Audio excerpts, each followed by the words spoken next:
Hello दोस्तों, I am भविष्यविक। तो आज हम बात करेंगे, जैसे ही हमारे इलेक्शन नजदीक आते जा रहे हैं तो हम जैसे फेमस कैंडिडेट्स के ऊपर बात करेंगे जो हमारे इलेक्शंस में खड़े हो रहे हैं इस बार।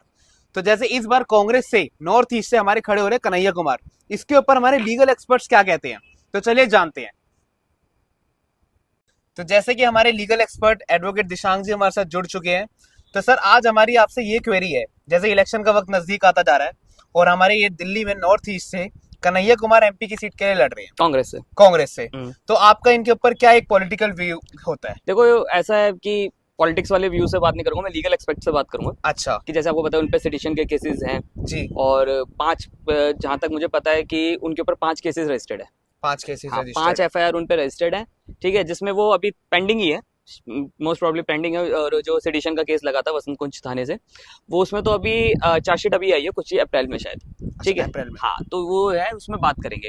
तो मैंने जैसे इनका बेल ऑर्डर पढ़ा था, जो इन्हें पहले 6 मंथ्स की बेल मिली थी, उसका मैंने ऑर्डर पढ़ा था।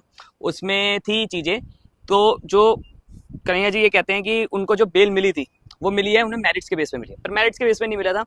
उस वक्त जस्टिस प्रतिभा रानी जी थी, तो उन्होंने 6 मंथ्स की बेल दी थी और इनडायरेक्टली बेल ऑर्डर में कमेंट करा था। मतलब आई लिख कर कमेंट नहीं करी, यू लिख के, मतलब यानी कि एप्लीकेंट को लिख के नहीं, पिटिशनर को लिख के नहीं कमेंट करा। बट एक तरह से अगर जो लीगल एक्सपेक्ट से पढ़ने वाला होगा वो समझ जाएगा कि कमेंट किस क्या कमेंट कर क्या कमेंट, क्योंकि प्राइम एफएसआई पे केसेस होते हैं तो नहीं करते। तो देखो, ये प्रेजेंट तो थे वहां और ये इन्होंने खुद एडमिट भी करी है। वहां पर देशद्रोही नारे लगे भी हैं। एक तरह से ये कहते हैं कि डॉक्टरेट है वो, तो वो डॉक्टरेट तो मुझे तो नहीं लगता, बाकी हो तो अच्छी बात है। तो वैसे कोई मेरे को उनको बाइस तो नहीं है, क्योंकि वो एक बहुत अच्छे प्रवक्ता है, बोलने में तो उनका बहुत अच्छा स्टाइल है। डिबेट हाँ, उनकी बहुत अच्छी होती है। मतलब ये समझ लीजिए उनकी डिबेट का तो मैं फैन हूँ।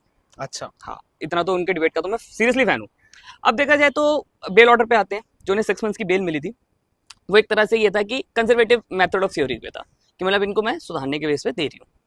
और उम्र उनकी थी, छोटी थी, और प्लस ये भी सब एक्सपेक्ट से, और बहुत प्रोमिनेंट लॉयर उनकी तरफ से खड़े हुए थे। कपिल सिब्बल उस वक्त के फेमस है, अभी भी फेमस है, वो आए थे। तो बेल मतलब उन्हें मेरिट्स पे नहीं मिलती। मैं इन शॉर्ट ये बताना चाहता हूँ कि हाँ, लैक ऑफ एविडेंस, हाँ, वो बार बार बोलते हैं लैक ऑफ एविडेंस, हाँ, लैक ऑफ एविडेंस के पे बेस नहीं मिली उन्हें बेल, जैसे उन्होंने अपनी बहुत सारी डिबेट्स में। हाँ, तो वो लैक ऑफ एविडेंस के बेस में नहीं थी। फिर उनके बाद 6 महीने के बाद जो उन्हें दोबारा बेल मिली है, वो इसलिए मिली है क्योंकि वो कॉपरेट कर रहे थे इन्वेस्टिगेशन में। और अगर ऐसे में अगर उनके ऊपर कोई केस बनता ही नहीं तो चार्जशीट उनके ऊपर दायर ही ना होती। अच्छा। हाँ, अगर चार्जशीट केस उनके ऊपर बनता है देखिए, जो पब्लिक डोमेन में चीजें मैं उसी पे बता सकता हूँ आपको। पब्लिक डोमेन में बेल ऑर्डर है, चार्जशीट की पूरी कॉपी तो है नहीं, अगर मिल जाए तो मैं आपको और चीज बता दूं।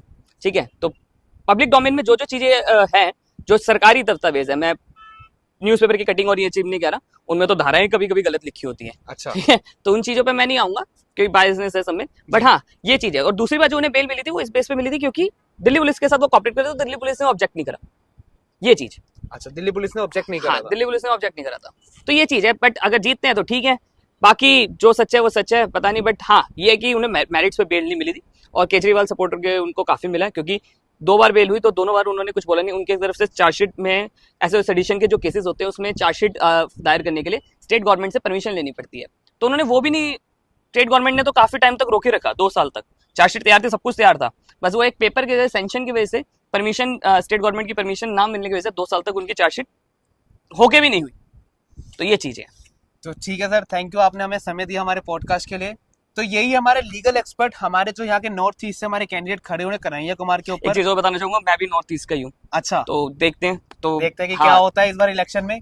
तो थैंक यू सो मच हमारे पॉडकास्ट को देखने के लिए। ऐसे ही और पॉडकास्ट देखने के लिए हमारे चैनल को सब्सक्राइब करें। Thank you so much.